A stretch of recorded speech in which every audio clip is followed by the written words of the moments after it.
திருமாவளண்ண வணக்கண்ணே. ஒரே ஒரு கேள்வி தான் உங்கள்கிட்ட கேட்கணும். சீரியஸாக இந்த வீடியோ அவர் அட்லீஸ்ட் என்னோடய வீடியோ பார்க்கட்டும். இல்லை என்ன மாதிரி நிறைய பேர் அவர் கேள்வி கேட்டிருக்காங்க. எங்களை மாதிரி ஆட்கள் கேட்குற கேள்வி ஒரே ஒரு பதில் மட்டும் சொல்லுங்கள். நீங்கள் எதுக்காக உங்கள் கட்சி ஆரம்பிச்சிங்க?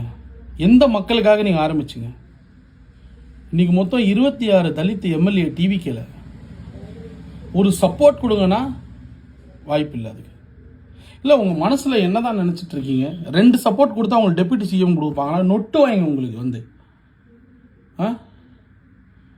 5 சீட்டு ஷேர் பண்ணுற காங்கிரஸே கேட்கல எதுவுமே. நீங்கள் 2 சீட்டு கொடுத்துட்டு உங்களுக்கு டெப்யூட்டி சிஎம் கொடுப்பாங்களா? எம்பி சீட்டு கொடுப்பாங்களா? என்ன நினச்சிட்டு இருக்கீங்க உங்கள் மனசில்? என்றைக்குமே சாதிக்க முடியாததை ஒரு லைட்டாக 2 சீட்டு கொடுத்து சொருவி பெருசாக சாதிச்சுட்டு போயிடலான்னு நினைக்கிறீங்களா? அது சாதனையே இருக்கும்னு நினைக்கிறீங்களா?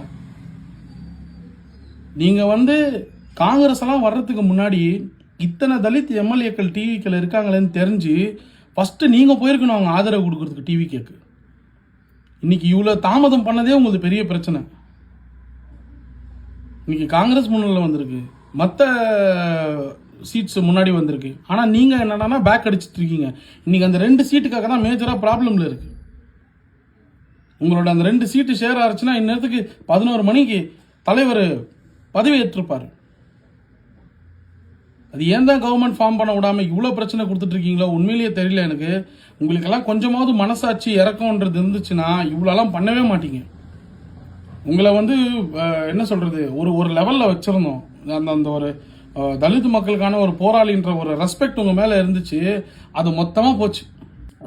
இந்த மாதிரி ஒரு பர்சன் இந்த மாதிரி ஒரு விஷயம் பண்ணுவாருன்னு கொஞ்சம் கூட மனசளவில் நாங்கள் நினச்சி பார்க்கலண்ணா. ஆனால் ரொம்ப மோசமான உங்களுடைய என்ன சொல்கிறது, ஒரு கான்ட்ராக்டு, ஒரு எக்ஸ்பெக்டேஷனு, இந்த மாதிரிலாம் தயவு செஞ்சு யாருக்குமே நினைக்காதீங்க. இப்போ நீங்கள் நினைக்கிற மாதிரி இங்கேயாவது ஒரு நல்ல கட்சியில் இணைய போகிறோன்னு நினச்சி வாங்க. திமுகவில் இருந்து நீங்கள் ஒன்றுத்தையும் பண்ண போகிறதில்ல. எதிர்கட்சியில் அவங்க கூட சேர்ந்து என்ன பண்ண போகிறீங்க? ஒரு நல்ல கட்சியோட இணையுங்க, நல்லது நடக்கட்டும்னு நினைங்க. ஐயோ, ஒரு மனுஷன் பாவம் நாட்டுக்கு நல்லது பண்ணலான்னு கிளம்பி வந்தால் அவனோட கை கோர்த்து ஒரு நல்லது செய்யலான்ற எண்ணமே வராதில்ல உங்களுக்கெல்லாம். பாவம் அந்த மனுஷன் 108 சீட்டு 108 சீட் அடிச்சுட்டு அடுத்த 10 சீட்டுக்காக போராடிக்கிட்டு இருக்கான் அந்த மனுஷன். கொஞ்சமாவது மனசாட்சி வேணாமா உங்களுக்கெல்லாம்? 2 சீட்டை கொடுத்துட்டு அவ்வளோ பெரிய பெரிய சீட்டு கேட்குறீங்க, உள்ள பொசிஷன் கேட்குறீங்க. ஹை